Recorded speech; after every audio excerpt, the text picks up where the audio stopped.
Fala pessoal, tudo bem com vocês? Eu sou o professor Taveira e você está no canal Física Retada e nós vamos resolver juntos uma questão sobre calorimetria da prova da FCM, aplicação 2012.1. Vem comigo! Quanto calor é necessário para elevar a temperatura de um calorímetro em 100 kelvins, sabendo que são necessários 200 joules para elevar sua temperatura de 40 Kelvin. Olha só, pessoal, como nós estamos falando do mesmo corpo e a característica de um corpo é a sua capacidade térmica, nessa questão nós vamos considerar a capacidade térmica do calorímetro constante. Ou seja, lembre-se que capacidade térmica mede a relação entre quantidade de calor e variação de temperatura.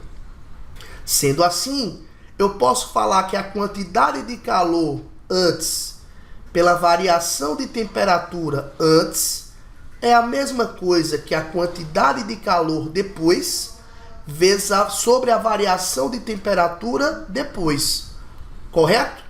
Então, se inicialmente a variação de temperatura foi de 100 Kelvin e posteriormente a variação de temperatura foi de 40 kelvins para uma quantidade de calor de 200 joules, eu posso escrever o seguinte: a quantidade de calor antes está para 100 kelvins, assim como a quantidade de calor depois está para 40 kelvins.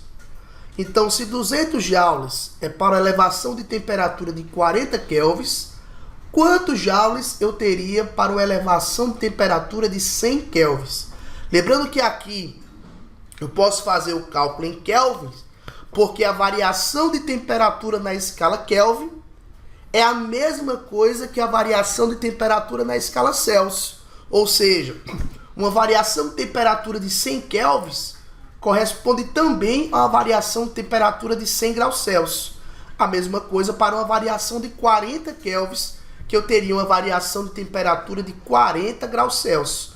Fazendo aqui essa divisão, 200 por 40 me daria 5. Então a quantidade de calor necessária seria 100 vezes 5. Beleza? Que me daria então aqui 500 joules de energia.